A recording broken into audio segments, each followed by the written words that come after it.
Sabah, built in southern Arabia in the 11th century BC, was a great civilization. The Quran relates the story of the Queen of Sabah and the Prophet Suleiman in considerable detail.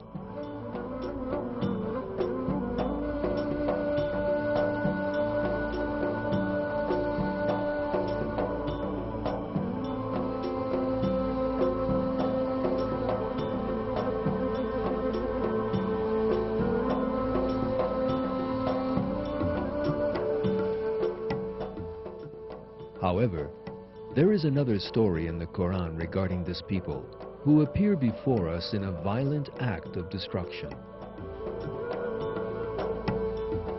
The oldest texts to refer to the people of Sabah are the annual war chronicles from the time of the Assyrian king Sargon II. According to these inscriptions, Sargon mentioned Sabah as one of the states that pays tribute to him. This record is the oldest text giving firm information about the state of Sabah.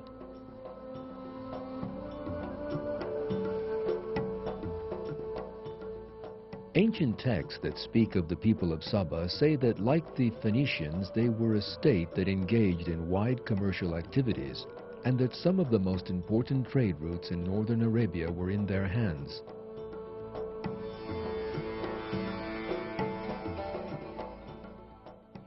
The Sabaeans were known in history as a civilized people. The inscriptions of the Sabaean rulers frequently speak of restoring, endowing, and building.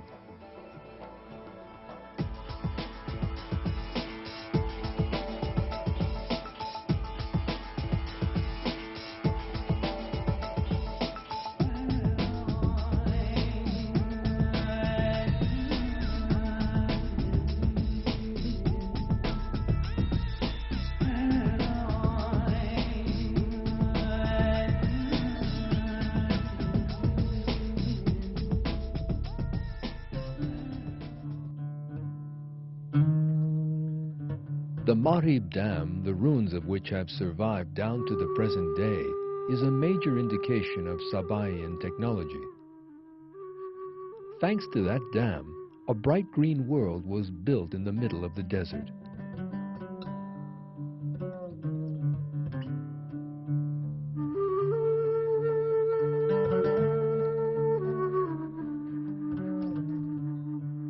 The capital that benefited from the dam was Marib, which had grown wealthy because of its many geographical advantages.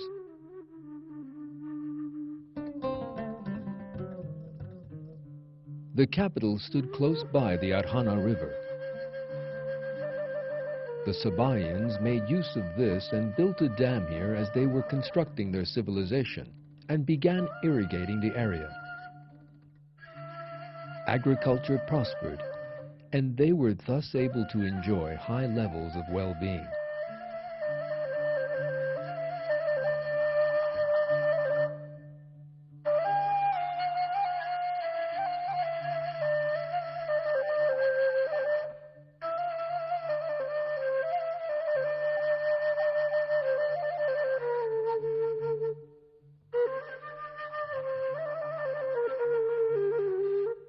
The capital, Marib, was one of the most beautiful cities of the time. The Greek writer Pliny, who traveled in the area and had great praise for this land, spoke in his works of the way it was all so verdant.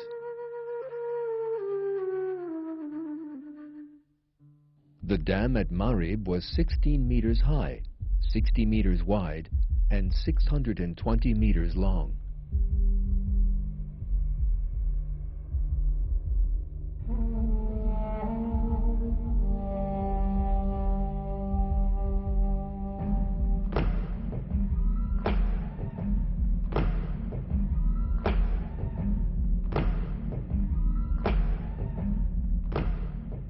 Calculations have shown that the two wide plains on both sides of the city could be watered by means of it.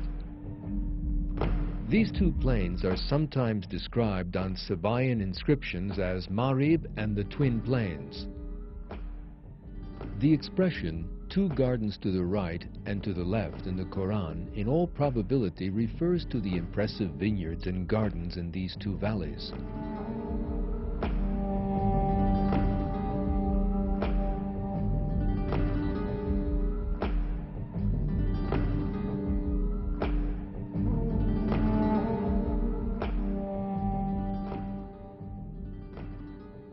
Thanks to the dam and its watering facilities, the region became famous as the best irrigated and most fertile in Yemen.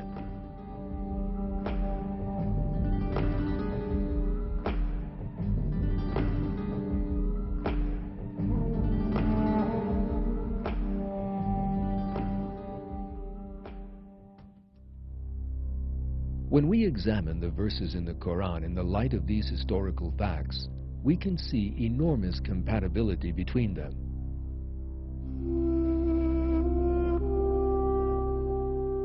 Archaeological discoveries and historical facts are totally compatible with what is written in the Quran. The people refused to heed the warnings of the prophet who was sent to them and were ungrateful for the blessings of God, and were eventually punished with a terrible catastrophe.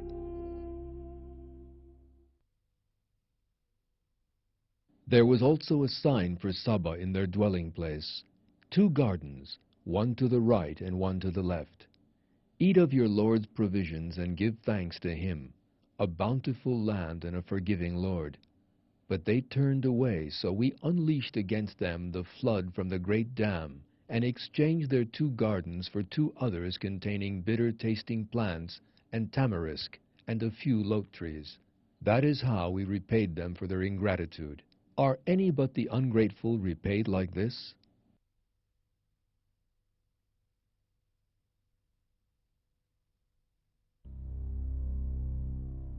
The people of Saba lived in a strikingly beautiful area with fertile vineyards and gardens.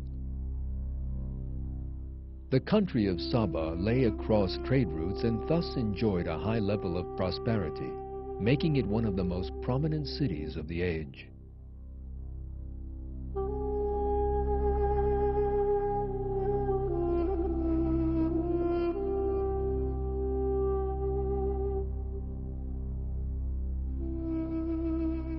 What the people of Saba needed to do under such agreeable conditions was to eat of the sustenance provided by their Lord and be grateful to him. Yet they did not do so. As a verse puts it, they turned away from God. Their arrogance in their well-being caused them to lose it.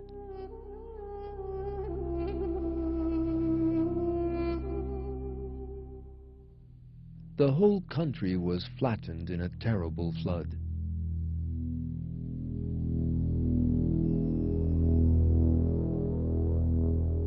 The vineyards and gardens of the people of Saba were suddenly left under the waters.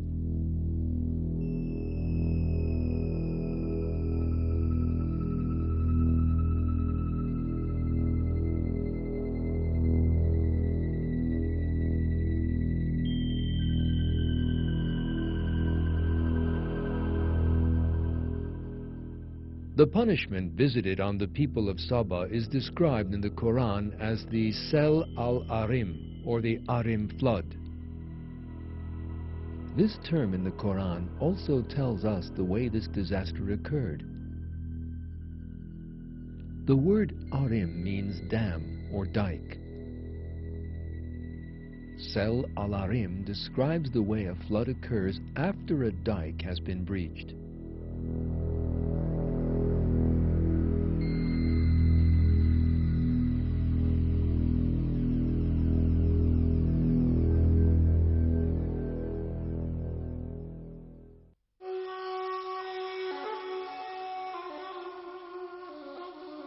The Christian archaeologist Werner Keller agrees that the Arim flood came about in line with the description of the Quran. He writes, "For 1,500 years this garden of spices bloomed around Marib. That was until 542 BC. Then the dam burst. The importunate desert crept over the fertile lands and destroyed them. The people of Sheba, says the Quran, had beautiful gardens in which the most costly fruits ripened. But then the people turned their backs upon God. Wherefore he punished them by causing the dam to burst. Thereafter nothing but bitter fruit grew in the gardens of Sheba.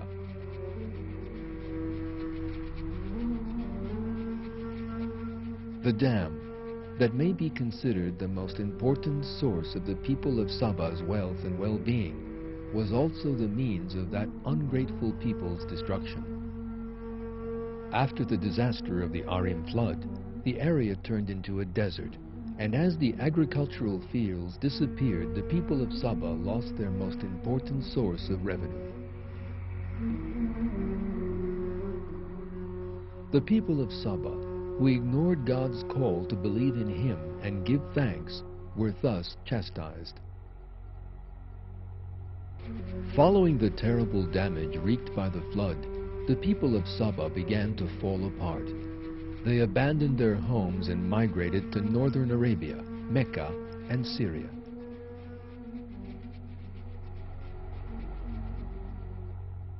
Marib, where the people of Saba had once dwelt, was now a desolate ruin, and is most definitely a warning to everyone who commits the same mistakes as the people of Saba.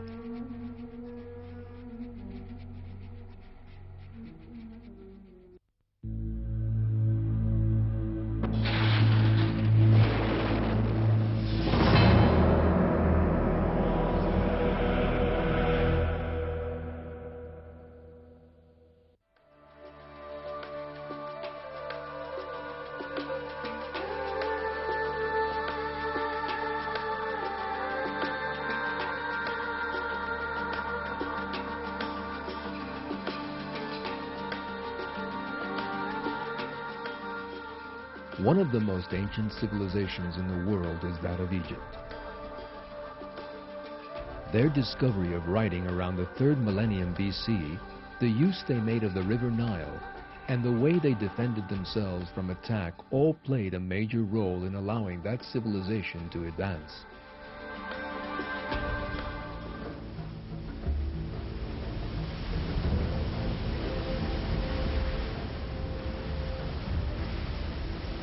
Ancient Egypt rested on one of the world's great natural wonders, the River Nile.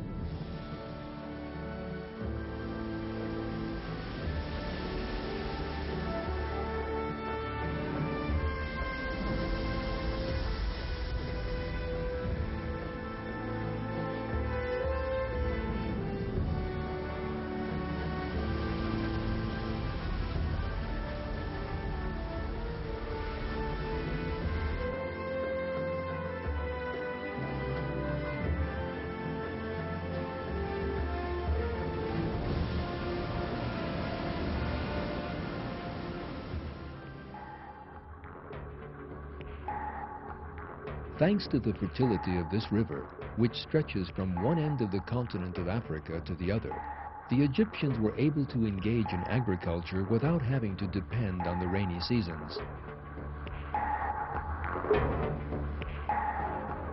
The historian Ernst Gombrich makes the following comments on the subject.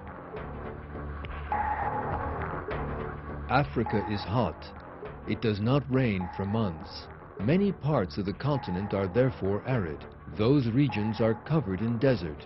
That is the case to the right and left of Egypt. It rains very infrequently in Egypt, but there is not that much need for rain, because the river Nile flows right through the middle of the country. Given its enormous strategic importance, he who controlled the Nile also controlled Egypt's most important source of trade and agriculture. In other words, its very life.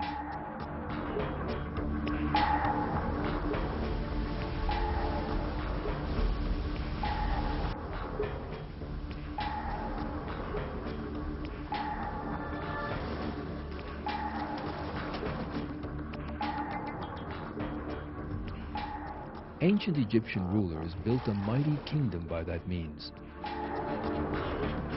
They would later come to be known as Pharaoh.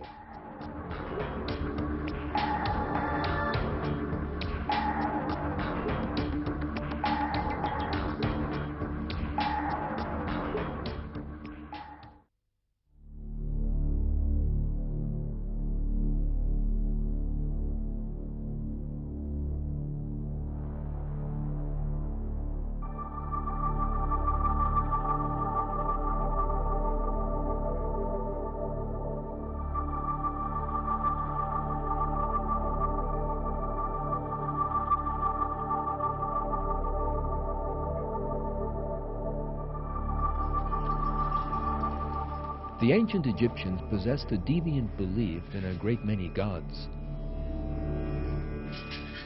They were fiercely devoted to that belief because of their terrible bigotry.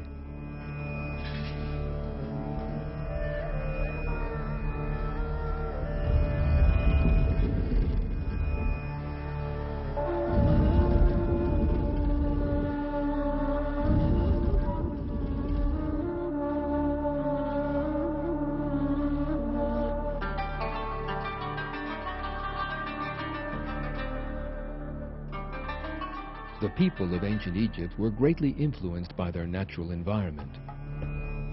The country's physical geography protected it very well from external threats. Egypt was surrounded by deserts, mountainous lands, and seas on all sides. There were two routes for an attacker to enter the country, and it was a simple task for the Egyptian army to defend them.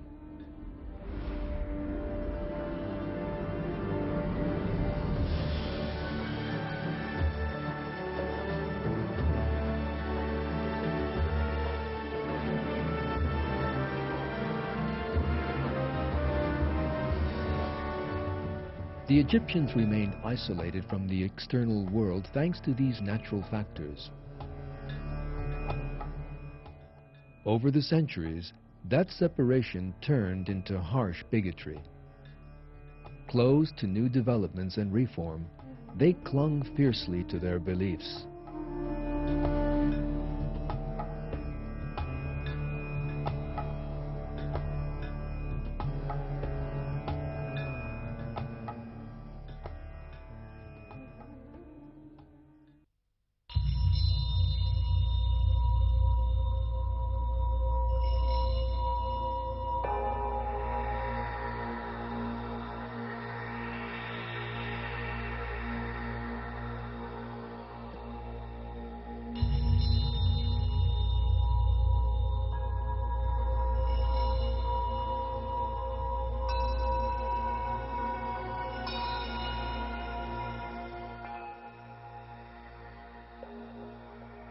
Life after death formed the most important component of Egyptian belief.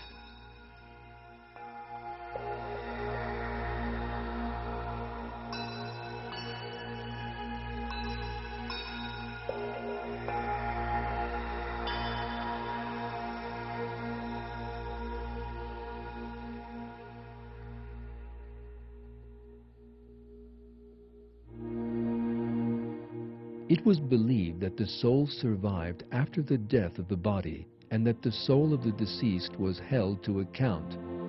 Scales were brought and witnesses summoned, and the good and bad deeds of the deceased were discussed. Then the judge, God, reached his verdict.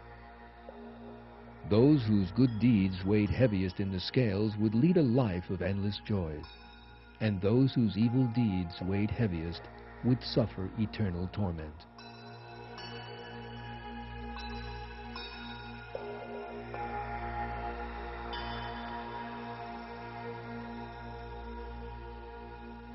It is impossible not to see that the Egyptians' belief in the afterlife showed parallels with monotheistic belief and the true religion.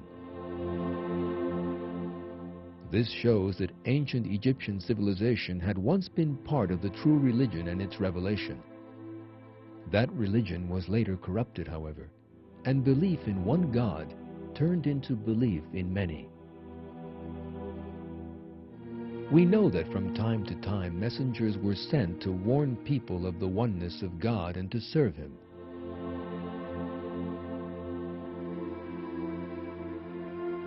One of these was the prophet Yusuf, whose life is set out in the Quran in some detail. The prophet Yusuf migrated to Egypt with the people of Israel and settled there.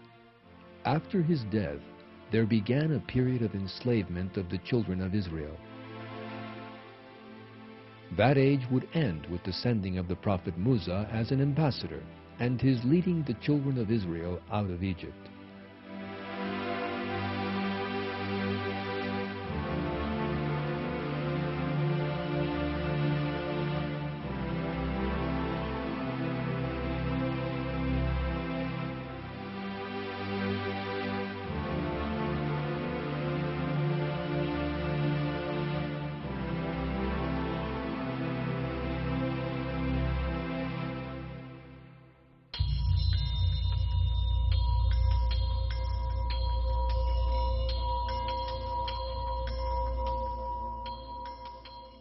The pharaohs of Egypt were cruel, oppressive, warlike, and ruthless.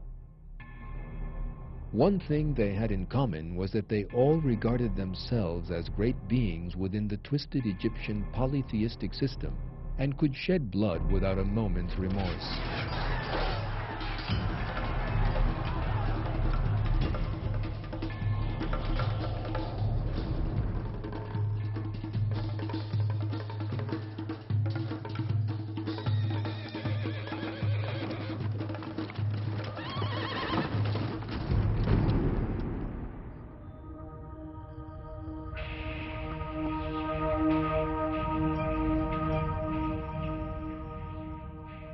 However, one pharaoh in Egyptian history was different to the others. That pharaoh maintained that there was but one creator. For that reason alone, he was subjected to terrible pressure by the priests of Amun and eventually killed. That pharaoh was Amenhotep IV, who rose to power at the beginning of the 14th century BC.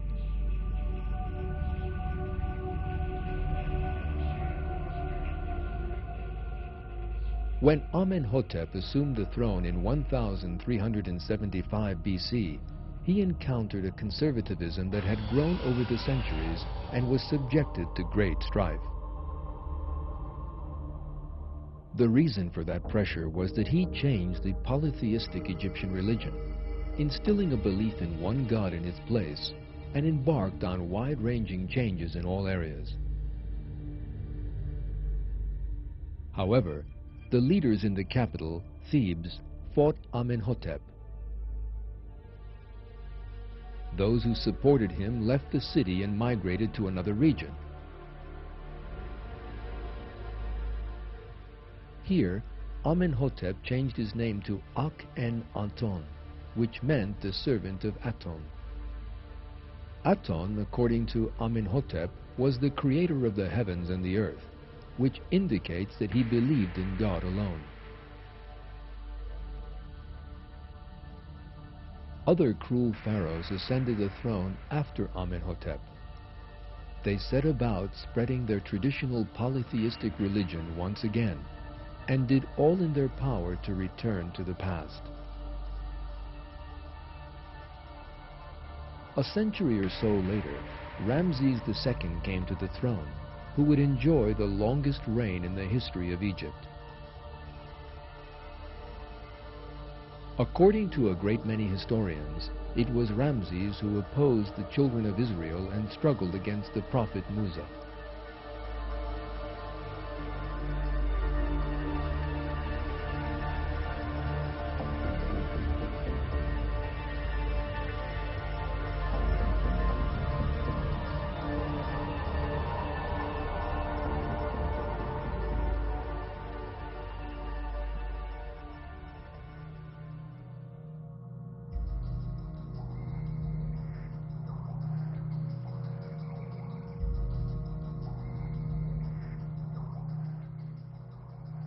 The ancient Egyptians refused to give up their pagan beliefs because of their blind fanaticism.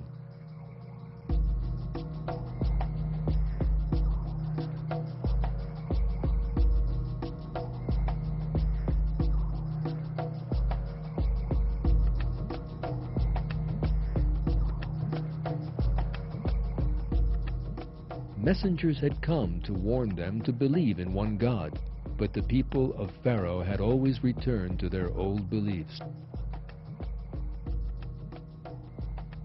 Eventually, God sent the prophet Musa as his messenger at a time when the children of Israel had been enslaved.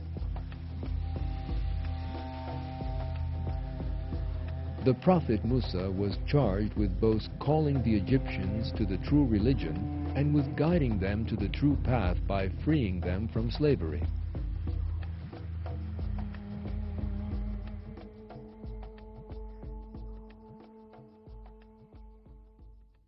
We recite to you with truth some news of Musa and Pharaoh for people who believe.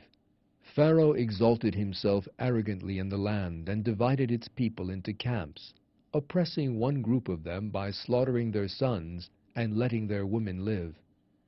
he was one of the corrupters. We desired to show kindness to those who were oppressed in the land, and to make them leaders, and make them inheritors, and establish them firmly in the land, and to show Pharaoh and Haman and their troops the very thing that they were fearing from them.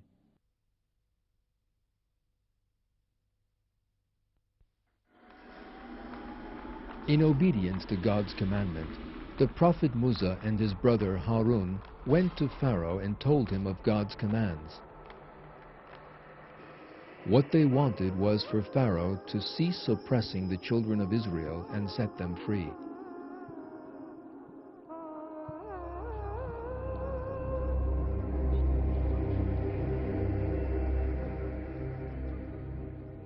On the other hand, the religion proclaimed by the prophet Musa was undermining Pharaoh's power and portraying him as a being on the same level as everyone else. Furthermore, if he freed the children of Israel, he would lose some important manpower.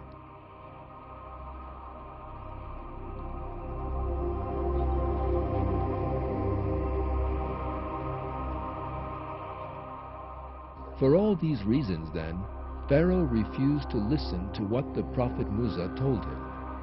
He accused the prophet and his brother Harun of trying to disturb the established order and portrayed them as criminals. Leading members of the people of Pharaoh also refused to obey the prophet Musa and Harun. They refused to abide by the religion that had been revealed to them. They had no intention of abandoning the religion of their ancestors. At that point, God visited a number of disasters on their heads.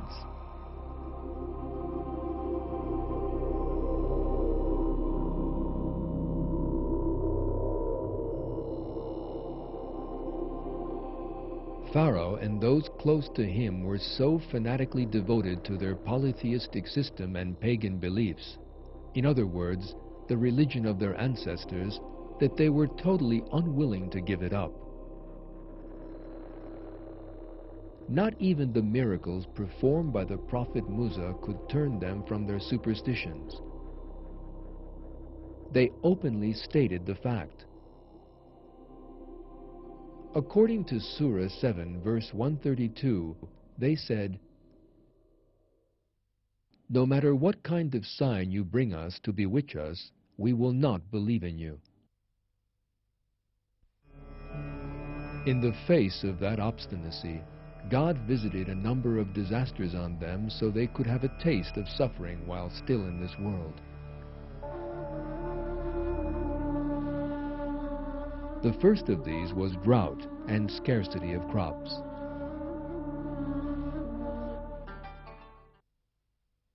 We seized Pharaoh's people with years of drought and scarcity of fruits, so that hopefully they would pay heed.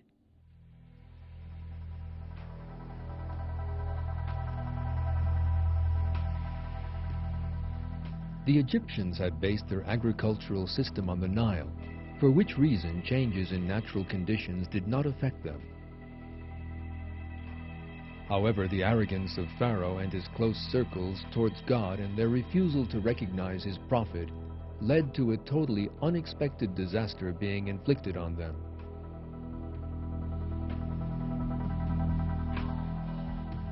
In all probability, water levels in the river Nile dropped enormously for various reasons, and the irrigation canals from the river were unable to carry enough water to the fields.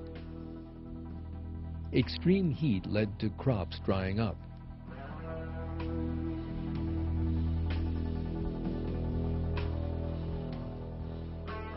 In this way, Pharaoh and his prominent followers encountered a disaster stemming from a most unexpected source, the river Nile itself. Surah 43, verse 51 reveals how this catastrophe dismayed Pharaoh, who previously used to call to his people, saying, "My people, does the kingdom of Egypt not belong to me? Do not all these rivers flow under my control? Do you not then see?" Yet that was not the end of their problems. In fact, it was only the beginning. A whole string of other disasters followed the drought and the failure of the crops. These consisted, as the Quran tells us, of floods, locusts, lice, frogs, and blood.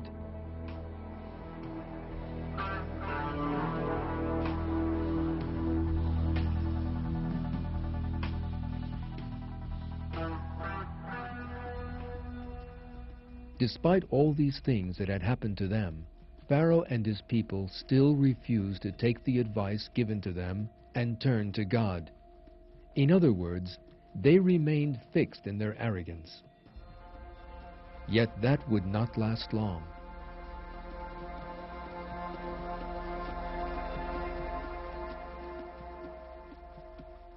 Since Pharaoh still refused to accept the might of God, despite everything that had happened, God told the prophet Musa to lead the children of Israel out of Egypt. They obeyed the prophet Musa and set out with him to leave Egypt.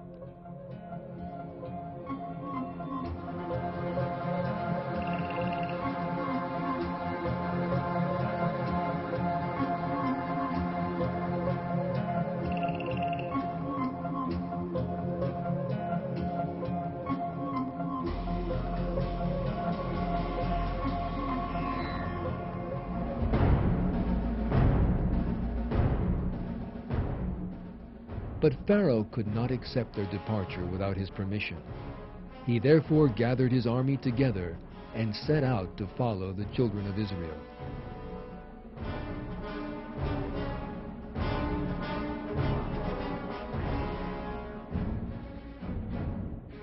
Pharaoh and his army caught up with the children of Israel just as they reached the sea.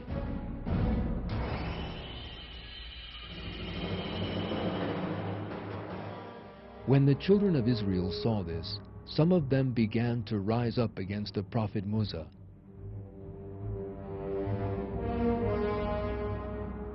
According to the Old Testament, they said, "Why did you take us away from our homeland? There we were slaves, but we could lead our lives. Now we will die." The Quran describes that weakness of theirs in these words.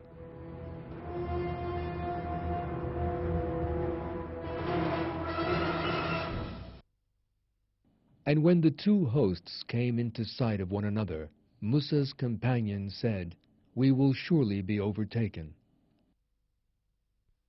According to Surah 26, verse 62, the prophet Musa reassured those people who were afraid they would be recaptured, saying, "Never, my Lord is with me and he will guide me." At that point, God again showed his support for the prophet Musa. What happened next is described in the Quran.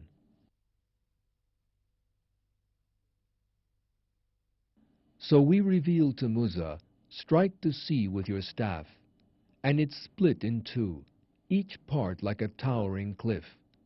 And we brought the others right up to it. We rescued Musa and all those who were with him. Then we drowned the rest. There is certainly a sign in that, yet most of them do not believe. Truly your Lord is the Almighty, the most merciful.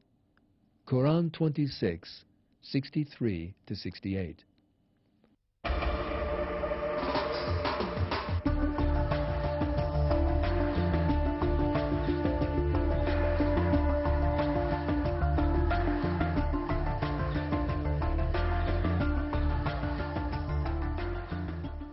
As Pharaoh and his men began to enter the sea, God miraculously closed the waters over their heads.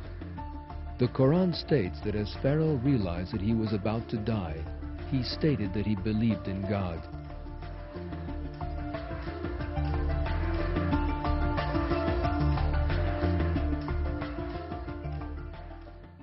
When he was on the point of drowning, he, Pharaoh, said, "I believe that there is no God but him in whom the tribe of Israel believe. I am one of the Muslims." Quran 10:90. Yet Pharaoh and his army were not saved from drowning. This fact is reported in the verses thus: What, now? When previously you rebelled and were one of the corrupters?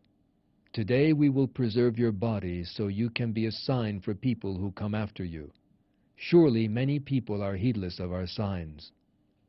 Quran 10, 91-92. So God exacted retribution from them and drowned them in the sea, because they rejected His signs and failed to take warning from them.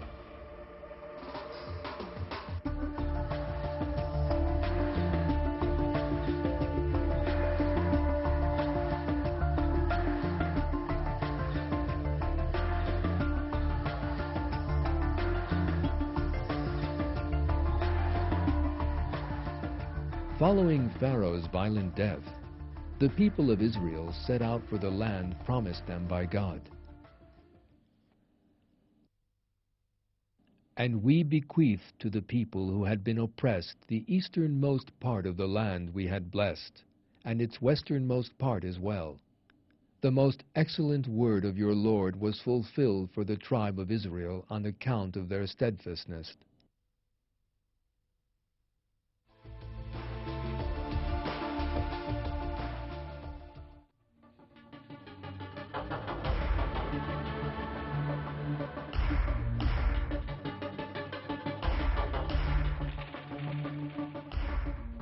As we have seen, historical and archaeological discoveries regarding the peoples mentioned in the Quran reveal once more that the Quran is the Word of God.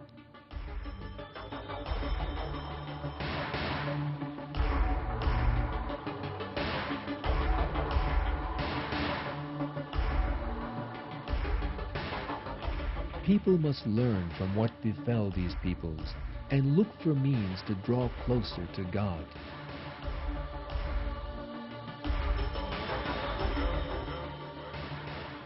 Only in that way can they hope to be successful in the hereafter.